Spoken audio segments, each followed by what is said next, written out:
Folks, welcome back to another build video for Iratus, Lord of the Dead. Got a nice build for you today. I don't really have an interesting name for it, but we'll call it the supportive skeleton, because that's essentially what we have here. We've got a position 3 skeleton with a Black Widow, a Headhunter, and a Bride. So the Black Widow, best tank in the game. It's got Spiky Cocoon. This one we're using, instead of the Invigorating that we were using with our magic build, we're using the Spiky Cocoon, so the Black Widow can deal some damage with this. Very strong. Very good ability. Everything else here is basically supportive, although we do use the Spider Spawn a little bit. But for the most part, she stays in her stance. Sometimes she'll use this debuff, sometimes she'll use her ultimate, but really her job is to stand out front and get hit. We use the Bull Skull to give 5% Vigor, which is scaling with her regeneration. So this is a percentage-based regeneration, so having an extra 25% Vigor means that you're going to be getting an extra, oh geez, don't make me do math, but anyway, 4% of that per turn, and then just armor plates. The Headhunter, your typical glass cannon, standing behind the Black Widow to allow her stance to protect him from attacks. We've just really done nothing except upgrade his attack, and he does a hellacious amount of damage, 40 to 57, which is great. Primary attack is this dual cruelty, physical attack that does 80% damage to the chosen target and the one behind it. So yeah, 2 targets doing 32 to 46. Very strong. Occasionally we do use his hook, which is quite good, ignores block, just to pull casters from the back line to the front where we can beat them up. And then once in a while he'll use the trap. Trap's pretty good, 150% physical. Mostly we use this for the step back in case he pushes up front after maybe using his ultimate ability or using this one here. Well, I guess he wouldn't be up front from this one, but you get the idea. It's usually a positioning thing, but sometimes it's the best thing to do because you also can be losing all armor resistance. So if you get a really tanky opponent that you want to strip the armor from, you can use this to do it. So that's the Headhunter. And then the third position, the star of the team. The Skeleton has the W ability he's got here on the upgrade can have a stun, automatic stun for 1 turn. So it's going to do a physical attack for 50% damage, but he's got pretty nice base damage, 44 to 46, almost as good as the Headhunter at this point anyway. He won't scale as well.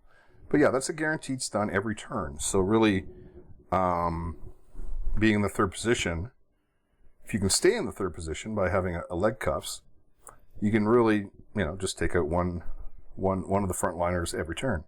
So we paired that up with armored plates, and he basically does that most of the time. Once at a time, we'll use one of his other abilities. I like this one here as well. Plus armor plus resistance stacks 3 times. Gets additional attack and dread. Every once in a while, this is good to throw on the Black Widow, especially if she starts getting low. And this one is good as well because it scales with the number of buffs on the target and attacks twice. So if you got someone that's got, say, 3 blocks on him and you want to get rid of all 3, and he's also got a buff, you can go swat, swat, swat and take off all 3 buffs. So that's a good ability just to use situationally. Ultimate's a stress attack. We don't use that. And the Bride, I think everybody knows about the Bride, your standard backline damage dealer.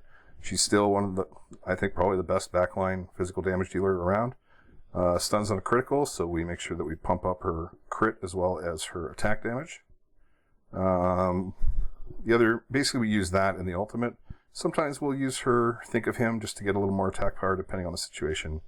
But yeah, usually she's just standing back there, hitting the lowest health target or the target that we want stunned the most, and then ulting when she's got enough mana to do it. So that's the team. We'll take a quick peek at the talents.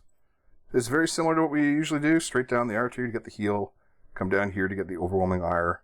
The magic tree went down, got the dispel. And now we're in destruction, just picking up random stuff. So hasn't changed much. And let's take it in, and hopefully we manage to pull this off.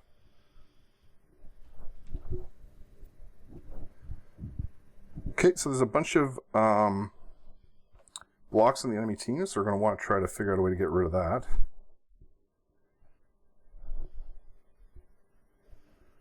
So I think what we're going to do is we're going to actually buff up our... Yeah, we're just going to throw the buff on, and then we're just going to use that alt ability to clear all the blocks. And somehow he got another block, and we'll make sure we clear that. We're going to use this double attack to get blocks of value, so we're only using half our attack to clear a block. And you can see that attacking, she heals. Anybody that attacks her takes damage back, so that's effective.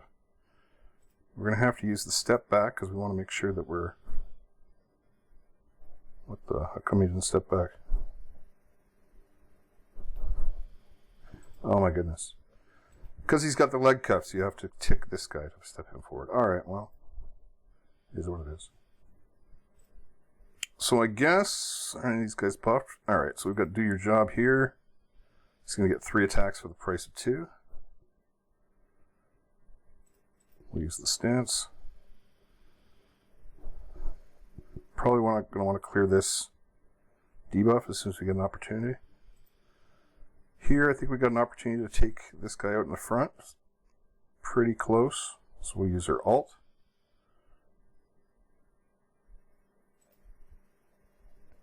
Can't attack the first position. Alright, we'll just hit everybody. And then also put him up and get the skeleton back in the position we wanted him. Yeah, threw me for a bit of a loop, knocking that skelly out, but... You go back in your stance. These guys have buffs up. We're just going to wait here. We're going to let the bounty hunter clear some wards for us before we use it. Okay. They're going to act, and then we're going to get an opportunity to stun. We'll actually get 2 stuns in a row here, which will be nice. There's the W ability. We'll stun her first. Stun him next. And at this point, you know, if we want, we can sort of lock these guys in place and then just heal our guys up if we feel like we're in a position where we need more healing, but we're in a pretty good spot here, so I think we'll just finish them off.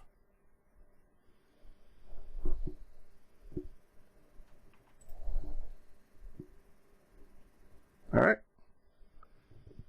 That's Team in Action. That's a second floor boss fight on Good Always Wins.